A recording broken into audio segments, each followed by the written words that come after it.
Die besluit om Julius Malema skuldig te bevind op klagtes 1 en 2 vir 5 jaar tronk toe te stuur en op ander klagtes vir 2 jaar plus 'n aantal boetes tot die waarde van 20.000 het nie heeltemal as 'n verrassing gekom nie. Dit was redelik algemeen in regskringe verwag dat meneer Malema wel 'n vonnis tronkstrafvonnis sal ontvang. Wat wel belangrik is om te kyk wat die grondwet in die verband sê en wat die implikasies hiervan is. En dit is belangrik om te meld dat in hoofstuk 4 van die grondwet, afdeling 47 spesifiek punt 1e, maak dit baie duidelik dat enige persoon in die parlement gediskwalifiseer word as sittende lid indien hulle 'n vonnis kry van 12 maande of langer sonder die keuse van 'n boete. So in daai sin kwalifiseer meneer Malema om gediskwalifiseer te word as ek die teenstelling kan gebruik. Die spesifieke punt gaan egter verder en dit is myns insiens die belangrike, dat sodanige lid die reg het op appel tot en met die appeltydverval of die appelproses volledig afgehandel is. In kort sê dit vir my dat daar onmiddellik appel aangeteken gaan word.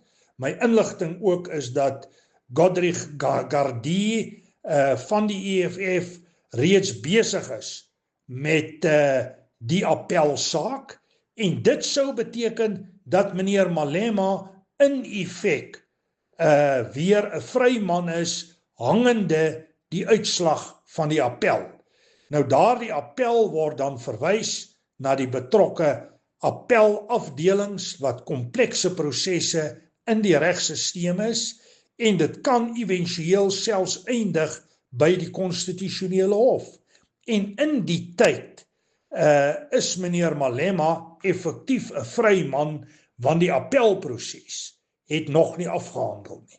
En ons weet dat jare in die politiek kan 'n groot verskil beteken.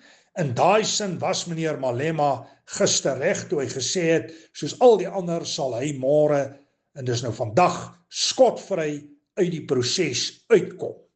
En natuurlik hangende die sukses al dan nie van 'n appel, maar die appel wat jare kan neem. Die belangrike hier is die vraag, wat gaan die impak hiervan op die EFF wees? Nou die EFF is reeds in sy steunbasis verswakkend.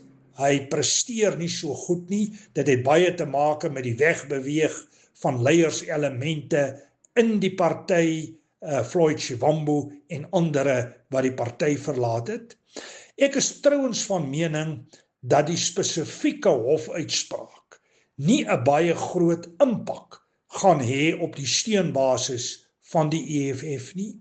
Malema is wel besig om homself as 'n politieke martelaar te verklaar en daarvolgens die rol te speel en om eintlik maar te verbind aan wat ons na verwys as die Stalingrad-strategie soos deur Zuma, Ismagashule en ander gebruik is.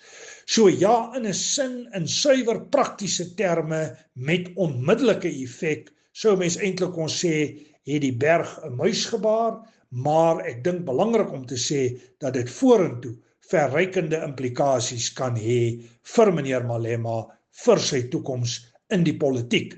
Maar dit lê oor die medium termyn. Ek lees nie dat hierdie proses in 'n enkele jaar of 2 gefinaliseer gaan word nie. Dit gaan 'n hele paar jaar neem of kan in die verband uitgerek word.